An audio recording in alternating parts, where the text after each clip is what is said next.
Hello बच्चों, अब हम देखते हैं गॉस लॉ के अनुप्रयोग में एक समान आवेशित अनंत समतल चादर के कारण किसी बिंदु पर वैद्युत क्षेत्र। अनंत विशाल समतल चादर है बेटा। तो सबसे पहले मैंने लिखा है कि कोई अनंत समतल चादर YZ तल में रखी हुई है। ये जो ब्लैक कलर में बनाई है ये YZ तल में रखी गई है बेटा, ठीक है। और इसका आप पृष्ठीय आवेश घनत्व, इसका पृष्ठीय आवेश घनत्व सिग्मा है। कितना है बेटा?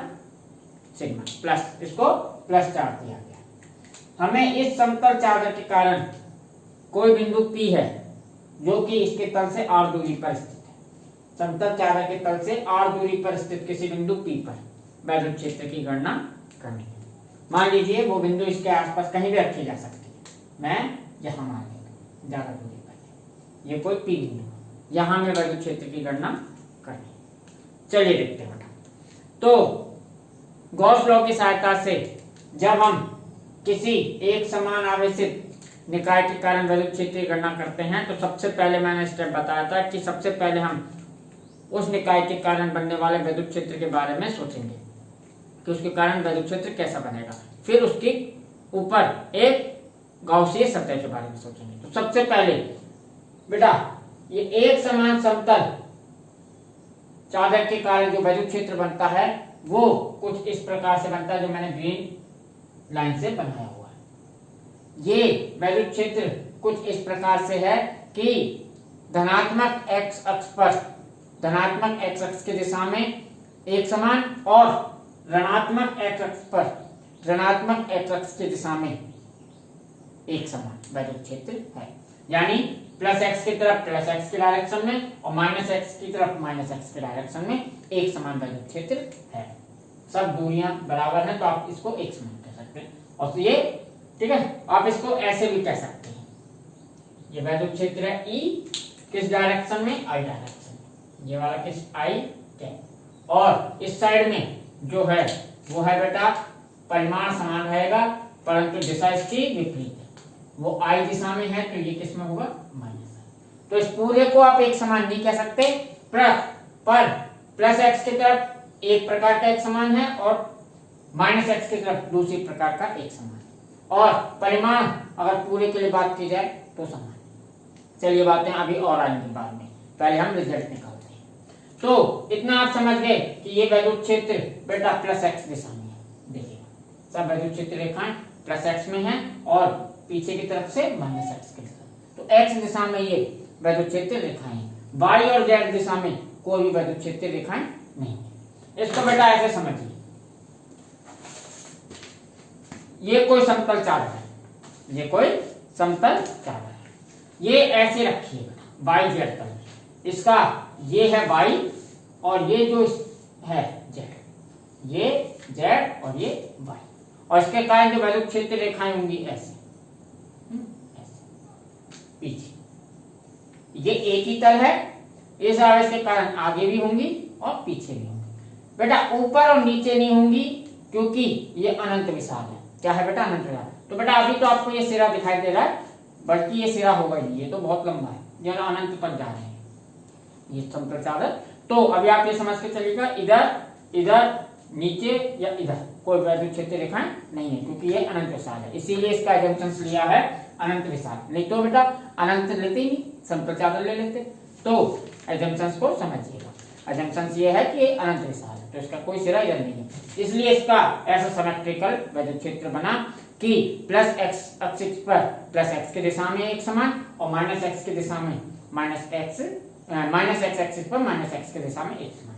ये बेटा बिल्कुल सेम ऐसा वैद्युत क्षेत्र है जो कि मैंने उदाहरण NCERT उदाहरण 1.12 में कहा है। 1.12 उदाहरण बिल्कुल ऐसा ही है। वो उसमें बस न्यूमेरिकल वैल्यूज दे रखी हैं, उसमें भी सिलेंडर लिया गया है और सिलेंडर से पास होने वाला फ्लक्स निकाला है। कि उस सिलेंडर से कितना। तो बेटा पहले आप ये डेरिवेशन देखने से पहले उदाहरण 1.12 आप देख लें तो आपके लिए ज्यादा अच्छा रहेगा, क्योंकि इसमें वही कैलकुलेशन यूज होने वाली है सारी के सारी। ठीक है, चलिए तो मैं शुरू करता हूं। सबसे पहले अब हमें पता चल गया कि वैद्युत क्षेत्र बेटा x दिशा में है, तो इसमें हमें अब क्या दूसरी स्टेप क्या था, हमें इसके ऊपर ऐसी गाउसियन सतह यानी एक बंद सतह ऐसी माननी है कि जिस पर वैद्युत क्षेत्र लंबवत हो और कुछ जगह पर समांतर। तो बेटा क्योंकि वैद्युत क्षेत्र x दिशा में है तो हमें गाउसियन सतह ऐसी माननी होगी कि वो x अक्ष पर लंबवत हो, जिससे उसमें से एक सतह से फ्लक्स पास कर सके, और बाकी सतह ऐसे मान सकते हैं जो कि x अक्ष के समांतर हो। बाकी अक्षें कैसे मान सकते हैं उसकी, जो x अक्ष के समांतर हो। एक सतह ऐसी मान लेना कि जो लंबवत हो x अक्ष के, बाकी सतह x अक्ष के समांतर मान लीजिएगा। तो ऐसी सतह बेटा घन हो सकती है, घनाभ हो सकती है, ठीक है, उनको लेके करें तो और भी अच्छा है। पर मैं एक और सतह है बेलन, मैं बेलन लेकर करूंगा, क्योंकि अनंत लंबाई वाले तार के कारण वैद्युत क्षेत्र में मैंने बेलन माना था, और आपके सिलेबस में दो डेरिवेशन है, एक अनंत समतल चादर और अनंत लंबा तार। तो दोनों में आपको बेलन रहेगा, तो आपको कंफ्यूजन नहीं होगा कि किसमें कौन सी कोसाइन सरफेस ली जाए। तो दोनों में एक ही तरीके की गाउस से सतह ले रहे हैं बेलन, है ठीक है। देखिएगा बेटा मैं बेलन लेकर एज्यूम करूंगा, इस पर मैं एक कोई ऐसी बेलनाकार गाउसीय सतह लूंगा। एक बेलन पर क्या होगा बेटा, वैद्युत क्षेत्र रेखाएं x अक्ष पर है, तो ये सतहों से तो गुजरेंगी, ये चपटी सतहों से हैं, क्योंकि पीछे फ्लक्स जा रहा है, आगे फ्लक्स जा रहा है, तो इससे भी गुजरेंगे, इससे भी। और बेटा ये जो है कर्व सरफेस ये बेटा समांतर है, तो वैद्युत क्षेत्र तो बेटा ऐसे समांतर ही तो है, तो इस पूरी कर्व सतह पर वैद्युत क्षेत्र रेखाएं समांतर होंगी, तो इस कर्व सतह से कोई फ्लक्स नहीं निकलेगा। पर इसको पूरा कैलकुलेट करके दिखाना है। तो सबसे पहले मैं मानता हूं कि किसी बेलनाकार, किसी पहला स्टेप था किसी बेलनाकार या पूरा लिख देता हूं, P बिंदु से गुजरने वाली पूरा, क्योंकि ये सतह P से P बिंदु से गुजरने वाली किसी बेलनाकार गाउसीय सतह की कल्पना करने पर जिसकी अक्ष x अक्ष के अनुदिश हो, ये भी लिख देता हूं, जिसकी अक्ष x अक्ष के अनुदिश हो, ठीक है। ऐसे कोसाइन सरफेस ऐसे मान लीजिए, मैंने इस पर कुछ इस तरह की गाउसीय सतह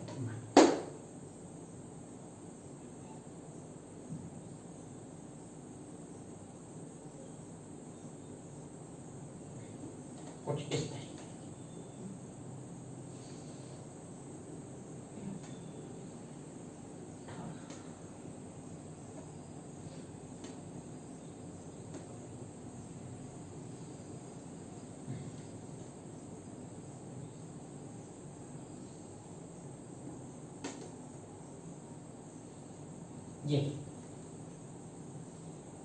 ये हो गया।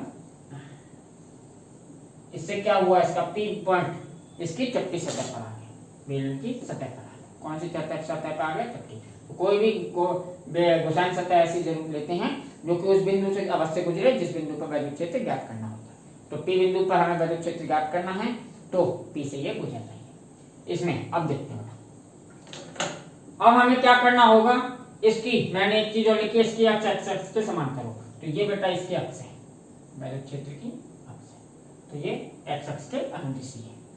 तो आप समझ जाओगे कि कैसे लेना, ऐसा नहीं खड़ा ले लेना, खड़ा बेलन नहीं लेना, आपको ऐसे लेना, x अक्ष के अनुदिश अक्ष। अब आते हैं बेटा, अब हमें तीसरा स्टेप था कि इस गाउसीय सतह से गुजरने वाला फ्लक्स की गणना करनी है, एक तो E डॉट S फॉर्मूले से और दूसरी गॉस के नियम से। तो पहले हम E डॉट S से इस बेलन से गुजरने वाले फ्लक्स की गणना करते हैं। ये आपकी गाउसीय सतह है, ये क्या है आपकी गाउसीय गाउसीय सतह। ये जो बेलन है बेटा, ये हमारी गाउसीय सतह, ये बेलन। और इस बेलन की आप ऐसे समझ सकते हैं, यहां से यहां तक की दूरी कितनी हुई, इसकी आवश्यकता नहीं पड़ेगी पर लेना जरूरी है। ठीक है, दोनों तरफ कर देता हूं ये दूरी, क्योंकि आर दूरी पर ये बिंदु लिया है, ये दूरी इधर, इधर से इधर, ये दूरी है आर और ये दूरी भी है बेटा ऐसे। चलिए, इसकी जरूरत नहीं पड़ेगी। इस बेलन की त्रिज्या सपोज कैपिटल, इस बेलन की त्रिज्या क्या है, कैपिटल आर, इसकी जरूरत पड़ेगी। चलिए, तो सबसे पहले इस बेलन से गुजरने वाले फ्लक्स की गणना करनी है हमारे पहले स्टेप की। तो बेलन की 3 सतह हैं, आपको पता है बेटा, ये होती है इसकी पार्श्व सतह, पार्श्व सतह है, इसे आप कह सकते हैं फर्स्ट चपटी सतह है, और इसे आप कह सकते हैं बेटा सेकंड चपटी सतह, इसे कह सकते हैं आप सेकंड चपटी। तो इस बेलन की 3 सतह हैं, इन 3 सतहों से फ्लक्स गुजरेगा, तो इन तीनों सतह से हम एक एक करके फ्लक्स निकालते हैं, वो दिखाना पड़ेगा। तो सबसे पहले पहला स्टेप ये समझ लीजिए, बेलन की पार्श्व सतह से, पार्श्व या वक्र, इसको कहते हैं वक्र सतह से गुजरने वाला फ्लक्स। ठीक है, इसको डिनोट कर देते हैं बेटा फाई ई पार्श्व, फाई ई पार्श्व। इसका फॉर्मूला होता है summation E dot delta S. Delta S छोटा सा दिया हुआ है इसके पार्श्व सतह पर, इसको ऐसे लिख सकते हैं समेशन ई डेल्टा एस कॉस थीटा। अब हमें थीटा के लिए बात करेंगे। देखिएगा बेटा, पार्श्व सतह, सबसे पहले हम बात कर रहे हैं कॉस थीटा की। तो देखिए बेटा, इस पार्श्व सतह के प्रत्येक बिंदु पर ये पार्श्व सतह ऐसे, ये है इसकी पार्श्व सतह। इसके पार्श्व सतह पर अगर किसी बिंदु पर क्षेत्रफल सदिश लूं, तो इस बिंदु की बात करें तो क्षेत्रफल सदिश बाहर की ऐसे लंबवत बाहर की। ये वैद्युत क्षेत्र किधर है, इधर, याद रखिएगा। तो ये वैद्युत क्षेत्र के साथ कितना कोण बनाएगा, 90। अगर ये यहाँ बिंदु होता तो भी 90, यहाँ बिंदु होता तो भी 90। अगर ये बिंदु नीचे होता तो भी ये वैद्युत क्षेत्र के साथ कितना कोण बनाता, 90। यहाँ होता तो भी 90। तो कहीं भी अगर यहाँ आपके सामने होता इस वाले बिंदु पर ऐसे, तो आपकी तरफ होता क्षेत्रफल सदिश, और वैद्युत क्षेत्र तो एक्स एक्सिस पर ऐसे, फिर भी कोण कितना बनता, 90। ये थोड़ा आगे होता तो भी 90। अगर ये तिरछा होता ऐसे, किसी तिरछे ऐसे, तो भी वैद्युत क्षेत्र 90, वैद्युत क्षेत्र के साथ 90। तो बेटा पार्श्व सतह के किसी भी बिंदु पर, पार्श्व सतह के किसी भी बिंदु पर ई तथा डेल्टा एस के मध्य कोण कितना होगा, 90 हर बिंदु पर इस पार्श्व सतह के प्रति। तो इस बात को मैं लिख देता हूं, इस बात को लिख देता हूं, पार्श्व सतह के प्रत्येक बिंदु के लिए बात हो रही है बेटा, प्रत्येक बिंदु पर ई तथा डेल्टा एस के मध्य कोण 90 डिग्री होता है, होगा, हमेशा नहीं, यहां पर होगा है। अतः आप ये कह सकते हो बेटा थीटा बराबर कितना है, 90 डिग्री। तो बेटा cos थीटा 90 हो गया ना, cos 90 की वैल्यू होती है 0, तो पूरा फ्लक्स क्या होगा, 0 है। वैसे भी हमें मालूम था ये पूरी पार्श्व सतह समांतर है वैद्युत क्षेत्र की, तो समांतर वैद्युत क्षेत्र के कारण कोई भी फ्लक्स इस पे से क्रॉस, इस सतह में से कोई क्रॉस अंदर नहीं घुसेगा, ऐसे अंदर चपटी सतहों से गुजरेगा, वो बाद अभी निकालते हैं। तो यहाँ पर ई पार्श्व आ गया 0, फाई पार्श्व बराबर हो गया बेटा समेशन ई डेल्टा एस कॉस 90 डिग्री, तो ये हो गया बेटा 0। तो बेटा पार्श्व सतह से गुजरने वाला फ्लक्स हमारा क्या आ गया, 0। इसको एक इक्वेशन देंगे, इस पूरी पार्श्व सतह। यहाँ पर आप ऐसे दिखाना चाहें तो इस पर दिखाना जरूरी है बेटा। मान लीजिए यहाँ छोटा सा डेल्टा एस ले लिया, तो देखिएगा बेटा डायग्राम से आपको ज्यादा समझ आएगा। ये डेल्टा एस, डेल्टा एस ऊपर, वैद्युत क्षेत्र इधर, तो कितना कोण बना, ऐसे समझिए, वैद्युत क्षेत्र x माइनस एक्स की तरफ, तो ये कितना कोण बना, 90 डिग्री। अगर ये यहाँ कहीं पर होता क्षेत्रफल सदिश, ये छोटा सा अवयव यहाँ कहीं पर लिया होता, तो इसका क्षेत्रफल सदिश डेल्टा एस ऊपर की ओर और वैद्युत क्षेत्र इस तरफ, तब भी 90 बनता है, तब भी कितना बनता, 90। अगर एक और ले लेता हूं, यहाँ कहीं नीचे होता तो क्षेत्रफल सदिश नीचे, ऐसे किसी भी तरीके इस पर कहीं भी होता, ऐसे त्रिज्य होगा, सब वैद्युत क्षेत्र के साथ 90 का कोण ही बनाएंगे, वैद्युत क्षेत्र इस दिशा, तो भी 90, इसलिए प्रत्येक बिंदु पर ही 90 का कोण ही बनेगा, इसलिए फ्लक्स क्या है, 0। अब बात आती है बेटा, मैं फिर से एक बार बता दूं, तल समांतर तो थीटा 90 बनता है, तल लंबवत तो थीटा 0 बनता है, वैद्युत फ्लक्स में पढ़ाया है, एक बार याद। चलो अब हम इसकी चपटी सतह से, तो पहले इस चपटी सतह से निकालने वाला फ्लक्स निकाल लेते हैं, प्रथम चपटी सतह से गुजरने वाला फ्लक्स, तो यहां लिख देता हूं फर्स्ट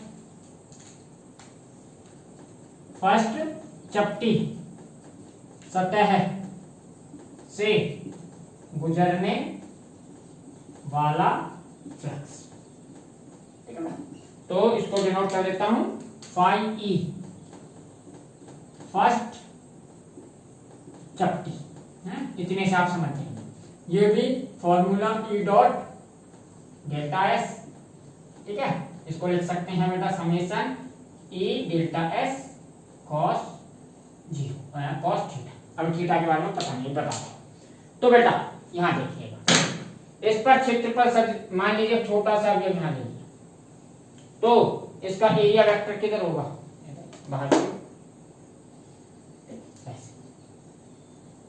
डेल्टा एस, और ई भी किधर है, उधर, ठीक है, और कोई छोटा सा अवयव यहां लेना चाहें, यहां भी अभी दिखाता हूं, यानी चपटी सतह के प्रत्येक बिंदु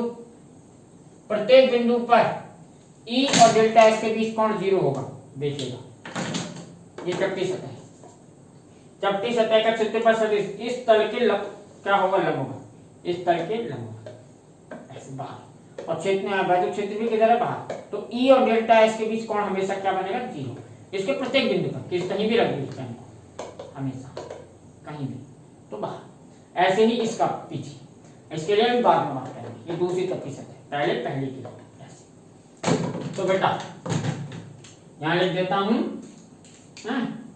यहां लिख देता हूं फर्स्ट, दोनों के लिए लिख देता हूं, तथा सेकंड चपटी सतह के प्रत्येक बिंदु पर ई तथा डेल्टा एस के मध्य कोण 0 डिग्री है, ठीक है, या आप ऐसे कह सकते हैं, अतः थीटा बराबर क्या होगा, 0, ई और डेल्टा प्रत्येक बिंदु पर। तो मैं यहां पर को सॉल्व करता हूं, तो बेटा इस फॉर्मूले में cos 0 बराबर क्या, cos थीटा बराबर क्या हो जाएगा, 0। अब देखिएगा बेटा, वैसे तो मैंने कहा था इधर एक तरफ x मान होगा, इधर एक तरफ x मान होगा, पर ई परिमाण है, परिमाण वाइज इस पूरे में क्षेत्रफल, मैंने वैसे तो पहले ही बता दिया आपको कि सब में वैद्युत क्षेत्र का परिमाण समान है, यह इस प्रकार का वैद्युत क्षेत्र बनना है कि वैद्युत क्षेत्र का परिमाण समान है सभी बिंदुओं पर, तो ई कांस्टेंट है, तो समेशन से बाहर आ सकता है। आप दूसरी भाषा में अभी ऐसे समझ लीजिए, इस बिंदु से, मूल बिंदु से या वाई एक्सिस से इस पार तक की दूरी भी r है, चपटी सतह के प्रत्येक बिंदु की दूरी कितनी होगी, r, ऐसे ये केंद्र है, तो इस चपटी सतह के प्रत्येक बिंदु की दूरी यहाँ से भी स्मॉल r, और यहाँ से इस वाले की भी चपटी सतह के प्रत्येक बिंदु की दूरी स्मॉल r, हम इसके लिए बात कर रहे हैं, तो सभी बिंदुओं की r है, तो ई कांस्टेंट है, ई समेशन से बाहर आ जाएगा, cos थीटा कांस्टेंट है, कितना है ये, 0 सब बिंदुओं के लिए, ये बाहर आ जाएगा, अंदर बचेगा डेल्टा एस, तो यहाँ पर ऐसे लिखा जा सकता है फाई ई फर्स्ट चपटी, और ऊपर लिखता हूं फाई ई फर्स्ट चपटी ये हो जाएगा बेटा ई कॉस 0 और summation delta S, summation delta S. Summation delta S का मतलब क्या है, सारे डेल्टा एस मिलकर ए वाला सरफेस एरिया, ये वाला, ये पृष्ठीय क्षेत्रफल के बराबर, सारे डेल्टा मिलकर तो क्या हो गया, ये चपटी सतह का कुल क्षेत्रफल, ये चपटी सतह का कुल क्षेत्रफल, और इस चपटी सतह का कुल क्षेत्रफल कितना होगा, पाई आर स्क्वायर। त्रिज्या कितनी है बेलन की, इस कैपिटल आर, तो इसका क्षेत्रफल कितना होगा, पाई आर स्क्वायर। तो मैं इस बात को यहाँ लिख देता हूं, इस बात को लिख देता हूं, क्योंकि समेशन एस बराबर हुआ है बेटा पाई आर स्क्वायर। ये है बेटा चपटी सतह का पृष्ठीय क्षेत्रफल, ठीक है बेटा, सारे डेल्टा एस मिलकर चपटी सतह का पृष्ठीय क्षेत्रफल। तो यहां आ गया फाई ई फर्स्ट चपटी बराबर ई कॉस 0 1 और कॉस ये हो जाएगा पाई आर स्क्वायर, ठीक है बेटा। इसको इक्वेशन बी नाम दे सकते हैं। ये एक इक्वेशन हो गई, इसको ऐसे कर देता हूं बी से बी। अब दो सतहों से फ्लक्स निकल जाए, तीसरी सतह से भी जल्दी से निकाल देते हैं।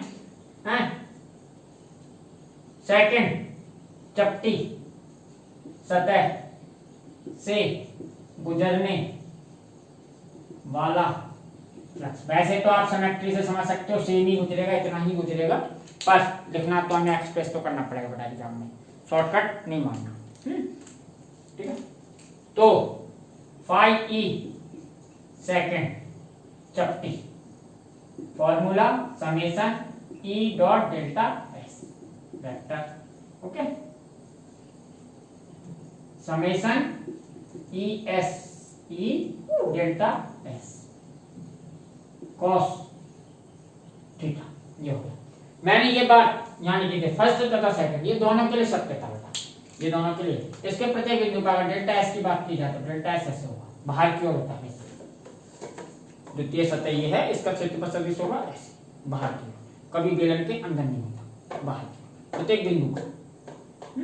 और इस यहाँ पर वैल्यू क्षेत्र भी किधर है, पीछे की ओर, माइनस आई में, तो इस पर भी डेल्टा एस और ई, ई भी किधर है, इसी साइड में, ये सब ई तो है, इधर, तो ई और डेल्टा एस के बीच का कोण सेम है, डेल्टा है। आप लिखना चाहें तो आप ऐसे लिख सकते थे, इसको E1 ले सकते थे क्योंकि वेक्टर था, परिमाण तो समान है तो ई चलेगा, और इस वाले के लिए आप चाहें तो वेक्टर है तो E2 लिख दीजिए, करेक्ट बात है। एनसीईआरटी में इन दोनों को ई मान रखा है, दोनों को एक ही वेक्टर बेटा, पर मैंने इनको अलग इसलिए लिया है कि अगर डायरेक्शन बदल गई तो वेक्टर सेम नहीं रहते हैं, इनमें माइनस का रिलेशन होता है, ये वाला ई इस वाले के साथ माइनस का रिलेशन होता है, ऐसे E1 vector equal to minus E2 हो सकता है, पर E1 not equal to E2 होगा वेक्टर में, है ना, इसलिए मैंने अलग अलग लिया है, ठीक है, तो कोई दिक्कत नहीं वेक्टर में, ये छोटी छोटी बातें तो मैं रिकॉल रखता हूं, आप भी रखिए वेक्टर, ठीक है। तो ये वाली बात सत्य है, थीटा बराबर 0 होगा, और इलेक्ट्रिक फील्ड वैसे ही मैंने कहा कि कांस्टेंट है, यूनिफॉर्म है सब जगह पर, है ना, परिमाण वाइज, तो इसके ये फाई आ जाएगा वो सेम फाई ई, ये वाली बात यहाँ लिख दीजिएगा, ठीक है, ये वाली बात यहाँ ऐसे सेम। चलिए, तो फाई ई सेकंड चपटी एक ही बार लिखती है, तो ये हो जाएगा ई और cos 0 1 हो जाएगा, और इस चपटी सतह का क्षेत्रफल भी पाई आर स्क्वायर, तो ये पाई आर स्क्वायर ऐसे, या एक स्टेप बढ़ा देता हूं, नहीं तो आप cos 0 और समेशन डेल्टा एस, तो ये हो जाएगा बेटा ई पाई आर स्क्वायर, ठीक, इसको नाम दे देता हूं इक्वेशन, ठीक है बेटा, ये सीधा, ये तीसरा फ्लक्स था। अब net flux through Gaussian surface, यानी गाउसियन सतह से गुजरने वाला कुल फ्लक्स सबको जोड़ देंगे, तो गाउसीय सतह से गुजरने वाला नेट फ्लक्स। तो नेट फ्लक्स बेटा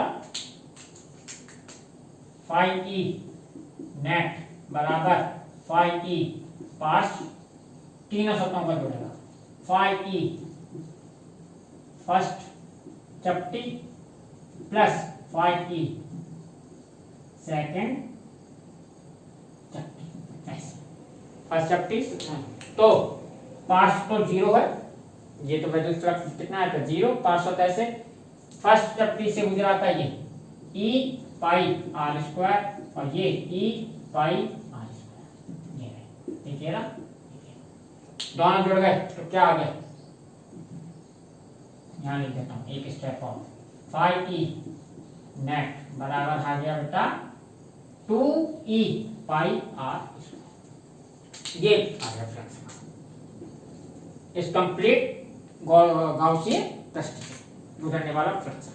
अब इसी फ्लक्स को गॉस नियम से भी निकालना है, ठीक है। तो गाउस नियम से लिख देता हूं यहां से, हैं, गॉस नियम से, हैं, गाउसीय सतह से, गाउसीय या बेलन से, गाउसीय सतह से गुजरने वाला नेट फ्लक्स, नेट ही लिखता हूं, नेट फ्लक्स। तो बेटा गॉस लॉ से फाई ई नेट होता है, गॉस लॉ से फाई ई नेट बराबर होता है Q अपॉन एप्सिलॉन। Q अंदर, यानी गॉसाइन सतह के अंदर कितना आवेश आएगा, Q अंदर, ठीक है, कितना आवेश आएगा। तो इसके अंदर कितना आवेश आएगा, Q बराबर, हमें एक चीज पहले से ही मालूम है, हमें मालूम है क्या, सिग्मा बराबर होता है Q अपॉन S, है, पृष्ठीय आवेश घनत्व बराबर होता है Q अपॉन S, कुल आवेश बटे कुल क्षेत्रफल। तो हमें ये देखना है कि इस गॉसियन सतह के अंदर कितना क्षेत्रफल शीट का कवर हुआ, कितना क्षेत्रफल शीट का कवर हुआ। अगर वो क्षेत्रफल मिल जाएगा तो इसका पृष्ठीय आवेश घनत्व सिग्मा है, उस क्षेत्रफल का इसके अंदर इंटू कर देंगे, ऐसे समझिए। Q बराबर क्या हो गया, सिग्मा S, तो इसको मैं ऐसे लिख सकता हूँ, सिग्मा S अपॉन एप्सिलॉन, ऐसे लिख सकता हूँ, हैं, Q अंदर। तो ये Q अंदर ये वाला है बेटा, ये Q अंदर, ये इतना पार्ट इसमें शीट का अंदर नहीं है, ऐसे समझिए। ये शीट थी, इस शीट के अंदर से ऐसे गॉसियस सरफेस ऐसे अज्यूम की थी, तो फ्लैट सरफेस से इस वाले से फ्लक्स पास किया था, इससे किया था, कर्व से नहीं किया था। अब इस बेलन के अंदर, इस गाउसीय सतह के अंदर कितना सतह का क्षेत्रफल होगा, कितना होगा, देखिए बेटा। तो आपको मालूम है जितना ये है वही ये होगा, जितना बेलन का ये है पाई आर स्क्वायर, इतना ही तो इसने इस शीट का क्षेत्रफल अपने अंदर ले रखा होगा इस बेलन ने, तो इतने क्षेत्रफल का आवेश ही इस बेलन के अंदर होगा। और इसके एकांक क्षेत्रफल का आवेश है बेटा सिग्मा, सिग्मा होता है एकांक क्षेत्रफल का आवेश। तो बेटा एकांक क्षेत्रफल का आवेश हमें पता है, तो इसके अंदर जितना क्षेत्रफल आएगा बेलन के अंदर, उस क्षेत्रफल का इंटू कर दीजिए, तो बेलन के अंदर का कुल आवेश आ जाएगा, बेलन के अंदर का कुल आवेश। तो ये S भी क्या होगा बेटा, ये S इसके बराबर, ऐसे समझिए, ये निकला पार्ट, ये पार्ट बेलन इसकी पाई आर स्क्वायर के बराबर, ठीक है। तो इसको ऐसे लिख सकते हैं, sigma pi R square upon epsilon, ठीक है। ये क्योंकि इसको इक्वेशन नाम दे दिया सेकंड, इसको नाम दे दिया इक्वेशन सेकंड। अब क्या करते थे, समीकरण 1 और 2 की तुलना। तो समीकरण 1 तथा 2 की तुलना करने पर, ठीक है, स्टेप वही फॉलो करेंगे जो मैंने पहली बार में बता दी थी। तो इसको, तो ये हो गया बेटा 2e पाई आर स्क्वायर बराबर sigma pi R square upon epsilon. अब देखिएगा बेटा, इसमें से पाई आर स्क्वायर और पाई आर स्क्वायर कैंसिल होगा, दोनों क्षेत्रफल समान थे।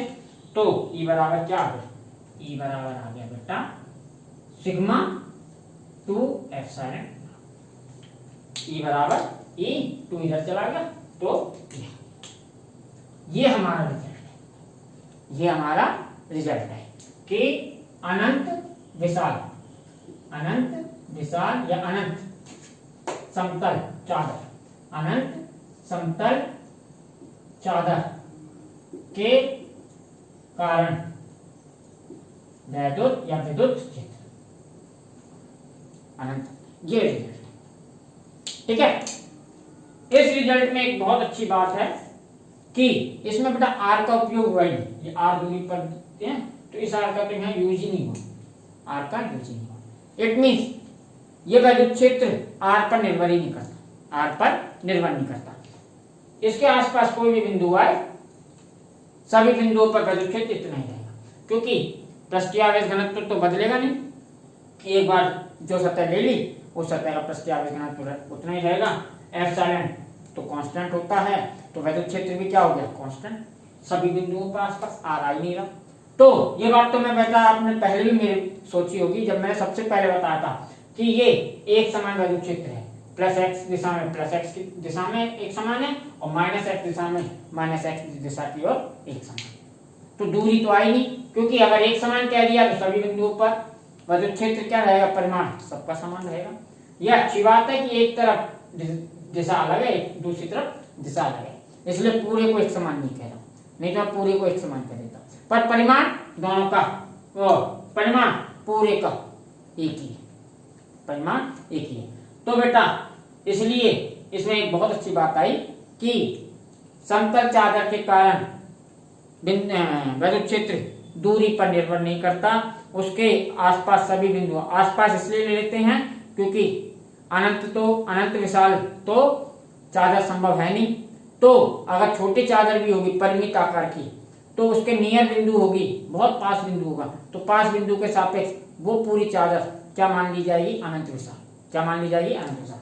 जैसे ये समतल चादर अब ये अनंत तो नहीं है, पर अगर बेटा मैं वैद्युत क्षेत्र यहाँ कहीं पर बिल्कुल पास निकालता, यहाँ बिल्कुल एक सेंटीमीटर की दूरी पर, यहाँ बिल्कुल पास, ऐसे समझिए इस बिंदु पर वैद्युत क्षेत्र पूछता इतनी सी दूरी पर, तो कितनी छोटी सी गॉसियन सरफेस बनती है, लगभग इस पेन के ढक्कन जैसी, और इस पेन के ढक्कन के कंपेयर में थोड़ी ये सीट आपकी बड़ी मानी जा सकती है, समझ गए। तो ये बात आ गई कि किसी समतल चादर के कारण उसके समीप के सभी बिंदुओं पर वैद्युत क्षेत्र समान रहता है, ठीक है ना, वो दूरी पर निर्भर नहीं करता। इस बात को मैं थोड़ा ऊपर लिखूंगा, तो यहां लिखना सोचता हूं, ये इंपॉर्टेंट बात है जो मैं लिख रहा हूं, ये बात तो आप लिख ही चुके होंगे। इतना हटाता हूं, अभी मुझे इसकी वेक्टर फॉर्म भी लिखनी है। तो बेटा इंपॉर्टेंट बात, समतल चादर के कारण वैद्युत क्षेत्र दूरी पर निर्भर नहीं करता, ठीक है ना बेटा, निर्भर नहीं करता है। अतः समतल चादर, अब अनंत नहीं लगा रहा, समतल चादर यानी कोई परिमित आकार के समतल चादर है, समतल चादर के निकट सभी बिंदुओं पर वैद्युत क्षेत्र समान रहता है, ये बदलेगा नहीं। सभी बिंदुओं पर, इसके सभी बिंदुओं पर वैद्युत क्षेत्र कितना होगा, सिग्मा अपॉन 2 सभी बिंदुओं आसपास के, हैं, ठीक है, दूरी पर निर्भर नहीं करता। ये सबसे अच्छा रिजल्ट बात है, ये आपको याद रखनी है, उसका उपयोग भी होगा आगे। इतनी बात के लिए इसका वेक्टर फॉर्म और लिखते हैं। तो इसकी वेक्टर फॉर्म लिखनी हो तो बेटा E बराबर sigma upon 2 epsilon not. Vector form के लिए मैंने यहाँ पर एक यूनिट वेक्टर लगा दिया, एक एकांक सदिश लगा दिया, सदिश लगाने के बाद ये हो गया वेक्टर। तो यहाँ पर ये R क्या है, ये इसका वेक्टर प्रूफ हो गया। R की बात और लिख देता हूँ, जहां R बराबर, ये समतल चादर थी, समतल चादर की तल के लंबवत, समतल चादर की तल के लंबवत, सारा वैद्युत क्षेत्र किधर क्या है, इस समतल चादर के लंबवत है, इधर भी लंबवत, पीछे भी लंबवत है। तो एकांक सदिश के दिशा में होगा समतल चादर के तल के लंबवत, ये लिखना होगा बड़ा और याद रख लेना, लंबवत, समतल चादर के तल के लंबवत एकांक सदिश। ठीक है, ये समतल चादर के तल के लंबवत है, ये कोई समतल चादर रखी है, इस तल के लंबवत, ऐसे इस तल के लंबवत। ठीक है, और प्लस सिग्मा के लिए बहुर्मुखी यानी बाहर की ओर, ओके बेटा, तथा माइनस सिग्मा के लिए अंतर्मुखी अंदर की ओर होता है। इस बात को ये प्लस चार्ज था, इसके पास प्लस सरफेस पृष्ठीय आवेश घनत्व था, तो ये वैद्युत क्षेत्र रेखा बाहर, तो ये लंबवत, ये जो एकांक सदिश से बाहर थी।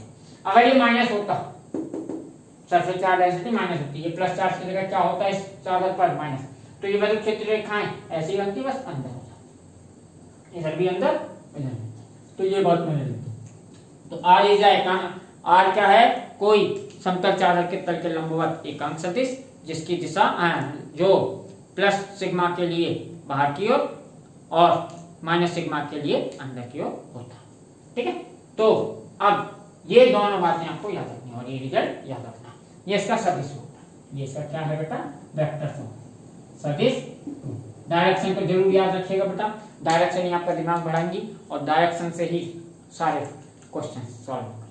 तो एक बार और मैं आपको बता देता हूं शॉर्ट में, हमने क्या किया, सबसे पहले समतल चादर ली जो कि बाई जेड तल में रखी, ये वाली भुजा बाई में और ये वाली भुजा जेड में, इसके कारण जो वैद्युत क्षेत्र बनता है वो धनात्मक है एक्स एक्सिस पर, धनात्मक एक्स की दिशा में पॉजिटिव ऐसे इधर की ओर, और इसी ये एक ही सतह बेटा, आगे पीछे ऐसा नहीं कि अलग अलग सतह होगी, खुली सतह है तो एक ही सतह है, तो और इस आवेश के कारण, इन्हीं आवेश के कारण पीछे भी, यानी माइनस एक्स एक्सिस पर माइनस एक्स की दिशा में एक समान ऐसे वैद्युत क्षेत्र बनता है। तो इसके लिए हमने एक ऐसी सतह ली, कौन सी सतह ली, बेलनाकार। तो बेलनाकार सतह में क्या हुआ, ये चपटी सतह है तो वैद्युत क्षेत्र के लंबवत होगी, इसकी वजह से थीटा 0 होगा, और जो पार्श्व सतह है ये समांतर है, वैद्युत क्षेत्र के समांतर है, इसके लिए थीटा होगा 90। तो पार्श्व सतह से कोई फ्लक्स नहीं गुजरा और चपटी सतहों से फ्लक्स गुजरा, ये और ये दोनों ऐड हो गए, तो कुल फ्लक्स जब तीनों को ऐड किया तो यहाँ गॉस नियम से जब फ्लक्स निकाला तो Q इनसाइड Q अंदर अपॉन एप्सिलॉन नॉट, तो इस बेलन के अंदर कितना आवेश आएगा, इस बेलन के अंदर जो आवेश आएगा इस शीट का जितना क्षेत्रफल इस बेलन ने ले रखा होगा वो, और इसका पृष्ठीय आवेश घनत्व का इनटू इतना आवेश माना जाएगा, क्योंकि ये होता है formula sigma into S. S वो है जो इस बेलन ने अपने अंदर ले रखा है शीट का, तो वो कितना एरिया ले रखा है, अपनी इस चपटी सतह के क्षेत्रफल के बराबर ही ले रखा है ये क्षेत्रफल यहाँ, तो ये भी क्या होगा पाई आर स्क्वायर, तो ये पाई आर, जब इन्होंने इक्वेशन को बराबर रख दिया तो रिजल्ट आ गया। ठीक है, इस बात को आप चाहें तो ऐसे समझ लीजिए, यहाँ लिख देता हूँ, इसका क्षेत्रफल भी पाई आर स्क्वायर होगा और ये भी क्षेत्रफल कितना होगा पाई आर स्क्वायर, और ये क्षेत्रफल भी कितना होगा पाई आर, ये तीनों। ठीक है बेटा, तो ये है हमारा अनंत विशाल समतल चादर के कारण वैद्युत क्षेत्र, और सबसे अच्छी बात इसमें ये आई कि दूरी पर निर्भर नहीं रखता, किसी भी समतल चादर के आसपास के सभी बिंदुओं पर वैद्युत क्षेत्र समान रहेगा। ठीक है, ओके बेटा, चलिए अब हम देखेंगे अभ्यास 1.24, अभ्यास 1.24 जस्ट इसके कंटिन्यू में कराने वाला हूं, बहुत इंपॉर्टेंट क्वेश्चन है, इसका कहाँ का यूज होगा वो मैं कराते हुए बताऊंगा, पर मोस्ट इंपॉर्टेंट है, उसे मिस नहीं करना।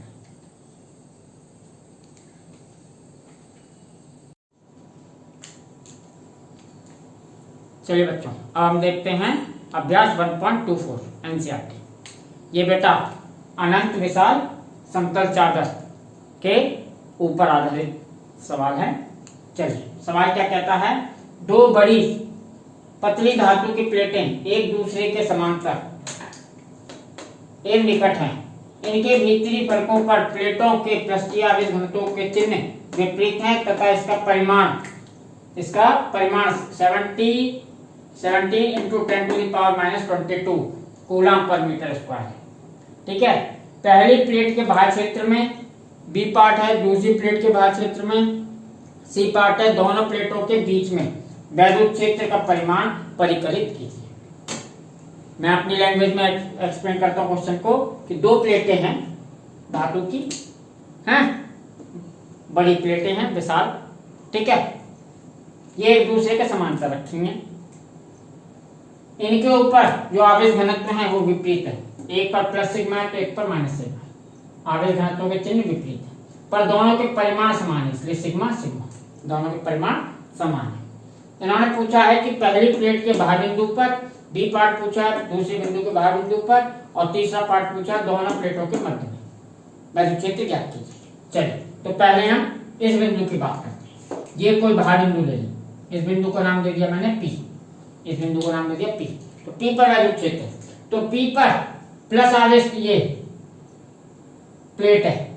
हमें अभी भी ये डेरिवेशन की मैंने हेडिंग नहीं हटाई, हमने अभी निकाला है किसी भी अनंत विशाल समतल चादर के कारण वैद्युत क्षेत्र होता है sigma upon epsilon 2, sigma upon 2 epsilon 0 प्रत्येक बिंदु पर, आसपास के सभी बिंदु पर। तो चलिए, तो यहाँ बिंदुओं का कोई मतलब नहीं है कि ये बिंदु R यहाँ से कितनी दूरी पर है, सभी बिंदुओं पर इतना ही रहेगा, सिग्मा E बराबर सिग्मा 2 और सिग्मा अपॉन 2 एप्सिलॉन 0। चलिए तो एक P बिंदु की बात करते हैं, P बिंदु को थोड़ा सा नजदीक से, ये P बिंदु। चलिए तो बेटा प्लस के कारण, प्लस आवेश घनत्व के कारण जो विद्युत क्षेत्र होता है बाहर की ओर होता है, हमें मालूम है विद्युत क्षेत्र कैसा होता है, एक समान और बाहर की ओर, और कितना होगा परिमाण घूर्णक। तो हमें दिशा पता है, दिशा किधर होगा बाहर की ओर, तो ये होगा बेटा E1, ये होगा बेटा E1, और E1 कितना होगा सिग्मा अपॉन 2 एप्सिलॉन 0। अगर इसको वेक्टर फॉर्म में लिखना है डायरेक्शन के साथ में, डायरेक्शन के साथ लिख देता हूं। ये किस डायरेक्शन में होगा, माइनस आई डायरेक्शन, किसमें होगा बेटा माइनस आई डायरेक्शन। ठीक है, अब ये इस प्लेट के कारण P बिंदु पर इतना वैद्युत क्षेत्र बनेगा, है ना। अब सेकंड प्लेट के लिए, सेकंड प्लेट ये पास रखी है तो ये बिंदु भी ये समझिए इस प्लेट के पास ही है, दूरी का कोई फर्क पड़ता नहीं, तो इसके कारण भी वैद्युत क्षेत्र कितना बनेगा सिग्मा अपॉन 2 एप्सिलॉन 0। कितना बनेगा, पर चिन्ह विपरीत आएगा या दिशा विपरीत होगी। माइनस के कारण वैद्युत क्षेत्र क्या होता है, अंदर की ओर, प्लेटों के अंदर की ओर, और इसके लिए अंतर्मुखी था, इसके लिए बाहरमुखी था, तो बाहर की ओर, माइनस वाले के लिए अंदर की ओर। तो E2 के कारण सेकंड प्लेट के वैद्युत क्षेत्र को E2 से डिनोट कर देता हूं, ये होगा बेटा सिग्मा अपॉन 2 एप्सिलॉन 0। अगर डायरेक्शन लिखनी हो तो इसकी डायरेक्शन क्या होगी, प्लस आई कैप, इसकी आई कैप होगी। अब नेट वैद्युत क्षेत्र की बात आए तो ई नेट या कुल वैद्युत क्षेत्र, तो क्या होगा E1 है, या ऐसे लिख देता हूं, E1 की डायरेक्शन क्या है माइनस आई, तो माइनस E1 प्लस E2 और आई कैप बाहर लगाओ, आई को ऐसे घट जाएंगे। वैसे भी आपको समझ आ रहा है दोनों विपरीत दिशा में है तो इनके घट जाएंगे। अब दोनों के परिमाण समान है, दोनों कितने हैं, minus sigma upon 2 epsilon 0 plus sigma upon 2 epsilon 0। ठीक है, तो क्या आ गया 0। अगर यहाँ वेक्टर लगा है आई कैप लगने दीजिए, तो ई नेट क्या आ गया 0, ई नेट, यानी बाहर बिंदु पर जो वैद्युत क्षेत्र आ रहा है वो क्या आ गया 0। वेक्टरों में लिखने का तरीका वेक्टर के साथ 0 वेक्टर, या यूं समझिए बाहर बिंदु पर वैद्युत क्षेत्र कितना आ गया 0। क्यों, एक इस बिंदु पर एक वैद्युत क्षेत्र बाहर की ओर था, एक वैद्युत क्षेत्र अंदर की ओर था, दोनों वैद्युत क्षेत्रों का परिमाण समान था और दिशा विपरीत थी, दोनों घट गए, क्या हो गया 0। ठीक है, अब इधर किसी बिंदु, ये ए पार्ट था, ये क्या था बेटा हमारा ए पार्ट। ठीक है, अब बी पार्ट यहां देखते हैं। बी पार्ट में मान लीजिए पी की जगह अब यहां बिंदु ले लेता हूं मैं कोई आर है, आर बिंदु ले लेता हूं, ये कोई आर बिंदु है, ये द्वितीय ये नहीं दूसरी प्लेट के बाहर बिंदु, ये दूसरी बिंदु का बाहरी क्षेत्र है। तो इस बिंदु पर इसके सभी क्षेत्रों मैंने कहा था दूरी पर तो निर्भर करता ही नहीं। तो अब देखते हैं, पहले निकाल लेते हैं E2। तो R पर E2 के कारण इस प्लेट के कारण वैद्युत क्षेत्र किधर होगा, अंदर की ओर। माइनस का क्या होता है, अंदर की ओर, अंतर्मुखी। तो E2 इधर होगा, ये क्या हो गया E2। और कितना होगा बेटा, सिग्मा अपॉन 2 एप्सिलॉन। और वेक्टर तरीके से लिखना है तो बेटा इसमें कौन सी डायरेक्शन होगी, माइनस आई। ये कौन सी डायरेक्शन होगी, माइनस आई। अब बिंदु R पर फर्स्ट प्लेट की वजह से वैद्युत क्षेत्र, तो इसकी वजह से वैद्युत क्षेत्र इतना ही रहेगा, परिमाण तो उतना ही रहेगा, दूरी पर निर्भर नहीं करता, फिर बता रहा हूं। और दिशा किधर होगी, बाहर की ओर, बहिर्मुख, बाहर की ओर। तो E1 यहां पर होगा बेटा ऐसे का देता, E1 बराबर होगा ये सेम परिमाण का है, दिशा इसकी क्या हो गई आई, दिशा क्या होगी आई। फिर से ये क्या होगा विपरीत, फिर से क्या होगा बेटा विपरीत, एक अंदर एक बाहर। तो क्या होगा फिर से 0 है। पर लिख देता हूं ई नेट या कुल वैद्युत क्षेत्र क्या होगा, E1 प्लस है E2 माइनस है। ठीक है, यहां आएगा आई कैप, परिमाण लिख देते हैं इसका sigma upon 2 epsilon not minus sigma upon 2 epsilon not. ठीक है, बराबर क्या हो गया 0। क्या हो गया बेटा 0। ठीक है, ई नेट यानी बाहर बिंदुओं पर वैद्युत क्षेत्र क्या आ गया 0। बाहर बिंदुओं पर दोनों प्लेटों के बाहरी बिंदुओं पर 0 आएगा। इस रिजल्ट को याद रखना। पहले मैं तीसरा भी निकाल देता हूँ, फिर मैं एक बार में कंक्लूजन बनाएंगे। अब थर्ड दे रखा प्लेटों के बीच, प्लेटों के बीच में कोई बिंदु यहाँ ले लेते हैं S, कोई बिंदु यहाँ कहीं ले लेते हैं, ये कोई S बिंदु।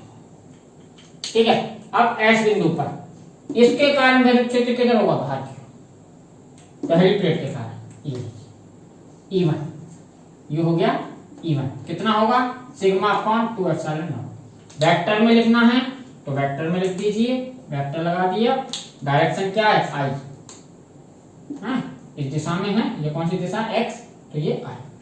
ये कोऑर्डिनेट सिस्टम मैंने अपने आप एज्यूम किया। ओके बेटा, अब बात आती है इस प्लेट के कारण। तो इस प्लेट के कारण में वैद्युत क्षेत्र क्या होगा, अंतर्मुख, अंदर की। इसके कारण बाहर की ओर, इसके कारण अंदर की ओर। तो दोनों वैद्युत क्षेत्रों की दिशा एक ही होगी, E2 की भी अंदर होगी, सिग्मा अपॉन 2 एप्सिलॉन नॉट। ठीक है, किस डायरेक्शन में, आई डायरेक्शन। तो ये जुड़ जाएंगे, ए की दिशा में है तो आप जानते हैं क्या होगा, एरो लेंगे। तो अंदर के लिए बात आए ई नेट की, तो ई नेट बराबर E1 प्लस E2। ओके ना, और आई परिमाण है इनके sigma upon 2 epsilon not plus sigma upon 2 epsilon not. ठीक है बेटा, तो ये जुड़कर हो गया sigma upon epsilon not, half half बन गया। ठीक है, अगर वेक्टर लगाना वेक्टर लगा दीजिए। ठीक है, ये हमारा ई है। तो अंदर 0 नहीं हुआ, प्लेटों के अंदर बिंदुओं पर वैद्युत क्षेत्र 0 नहीं हुआ, प्लेटों के बाहरी बिंदुओं पर, दोनों प्लेटों के, पहली प्लेट के बाद दूसरी प्लेट के बाद, दोनों पर 0 हुआ। तो इस रिजल्ट को आपको हमेशा याद रखना है। ये रिजल्ट बेटा सेम हम समांतर प्लेट संधारित्र में इस्तेमाल करेंगे, बहुत इस्तेमाल यूज होगा। समांतर प्लेट संधारित्र के बीच कितना वैद्युत क्षेत्र बनता है, किसकी वजह से वो कितना चार्ज स्टोर करता है, कितना पोटेंशियल डिफरेंस होता है, ये सारी बातें वैद्युत क्षेत्र पर निर्भर करेंगे। तो वहां पर वैद्युत क्षेत्र सिग्मा अपॉन एप्सिलॉन नॉट हुआ करेगा। और समांतर प्लेट संधारित्र पढ़ाऊंगा तब मैं डिटेल में आपको बताऊंगा, सेम कॉम्बिनेशन होगा ये वाला। तो वेरी इंपॉर्टेंट है, मैं लिख देता हूं इंपॉर्टेंट। ठीक है, समांतर प्लेट, समांतर प्लेट संधारित्र में उपयोग होता है, ये प्लेट होगा ऐसे 2 प्लेटें होंगी और चालक प्लेटें होंगी, तब मैं इसके बारे में डिटेल में बात करूंगा।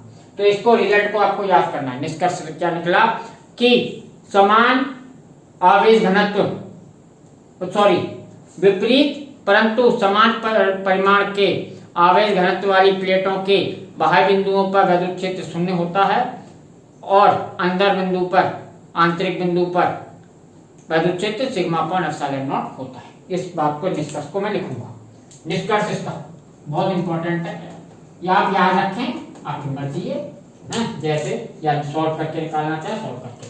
तो बेटा लिख देता हूं, विपरीत परंतु समान परिमाण, समझ जाएंगे आप, समान परिमाण वाली, समान परिमाण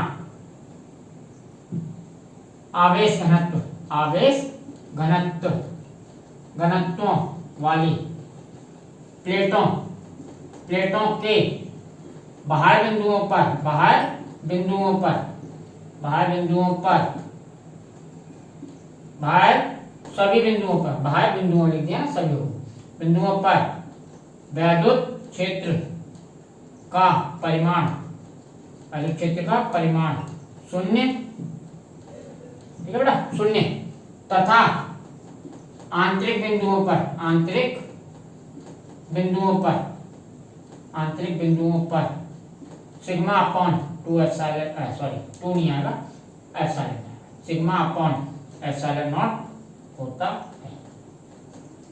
समान परिमाण होना चाहिए दोनों का, सिग्मा और सिग्मा। अगर सिग्मा सिग्मा नहीं हुआ तो बाहर बिंदुओं पर भी 0 नहीं होगा, फिर 0, क्योंकि दोनों विद्युत क्षेत्र फिर समान नहीं होंगे, तो कुछ ना कुछ हो जाएगा, बच जाएगा, नेट विद्युत क्षेत्र बच जाएगा। ठीक है बेटा, ये हो गया हमारा 1.24 कंप्लीट। अगर आप इसको न्यूमेरिकल वैल्यू सॉल्व करना चाहें तो आप इसको ऐसे सॉल्व कर सकते हैं। इन दोनों पर तो 0 आ गया आंसर, ये तो आंसर हो गया। सी पार्ट, सी पार्ट को अगर आप सॉल्व करना चाहें तो सी पार्ट को आप सॉल्व कैसे करेंगे बेटा?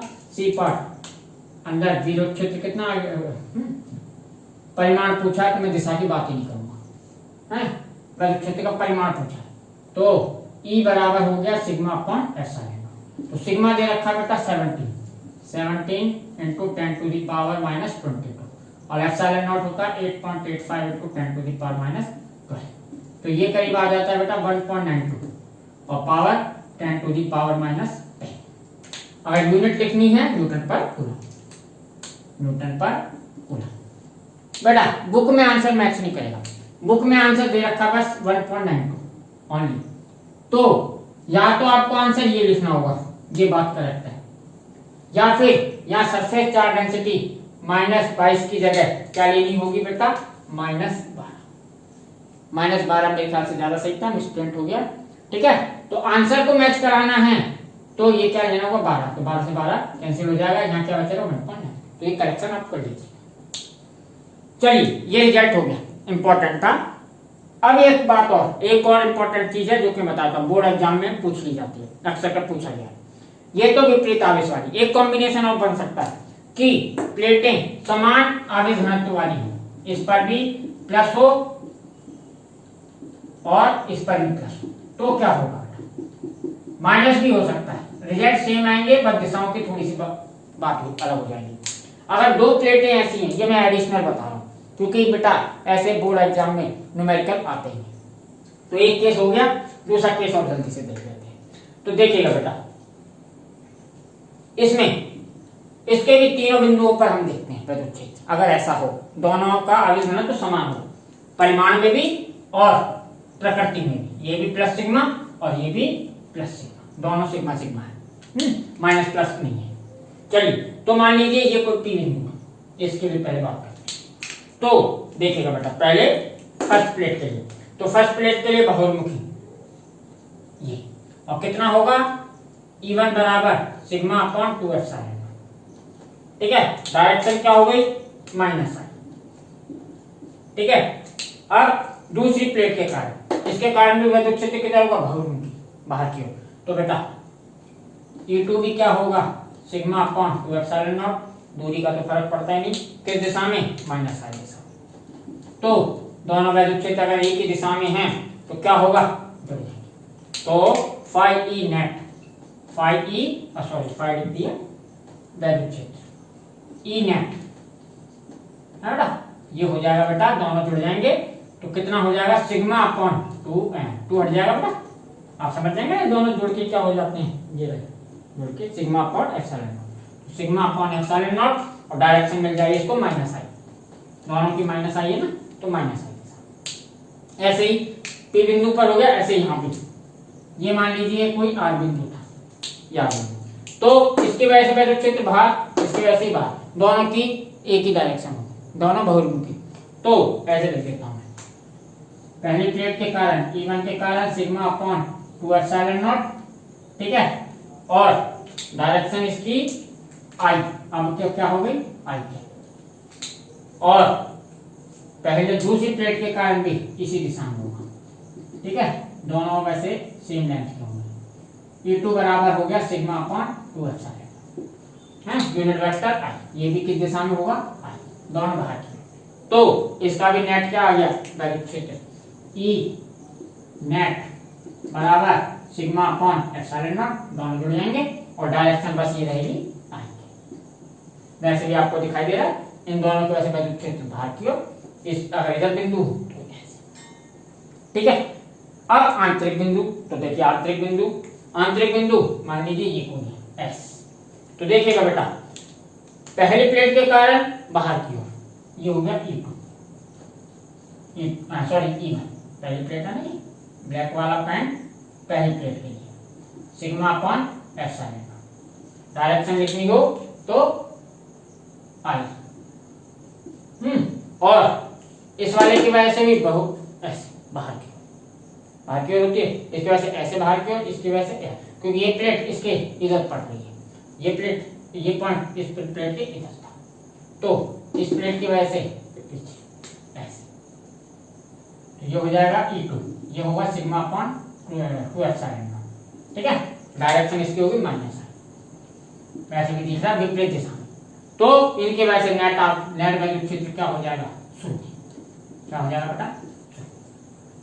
तो यहाँ पर थोड़े परिमाण, जो भी रिजल्ट पहले आए थे उसके अपोजिट रिजल्ट आ, पहले बाहर बिंदुओं पर शून्य आया था, जबकि आवेश घनत्व विपरीत हो तो, ठीक है, और बीच में आया था सिग्मा अपॉन एप्सिलॉन नॉट। अगर समान आवेश घनत्व वाले हो और परिमाण में भी और प्रकृति में भी प्लस प्लस हो, तो अंदर वैद्युत क्षेत्र शून्य होगा और बाहर बिंदुओं पर ये होगा।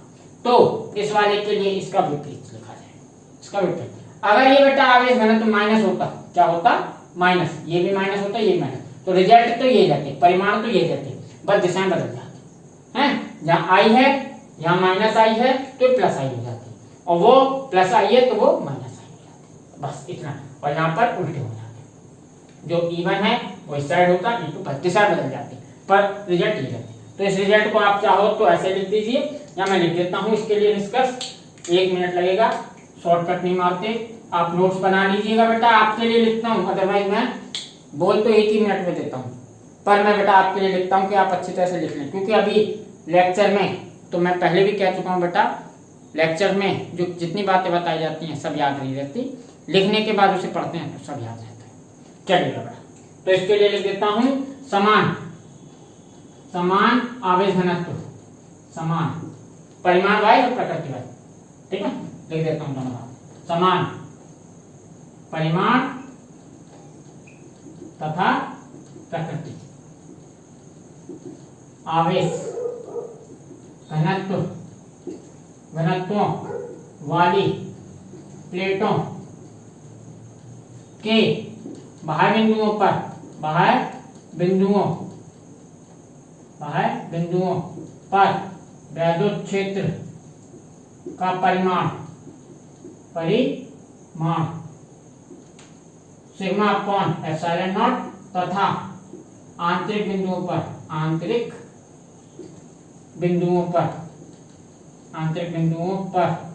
शून्य होता, एक याद कर लीजिएगा, दूसरा अपने आप उसका विपरीत होगा, ठीक है बेटा। तो इंपॉर्टेंट क्वेश्चन था, ठीक है।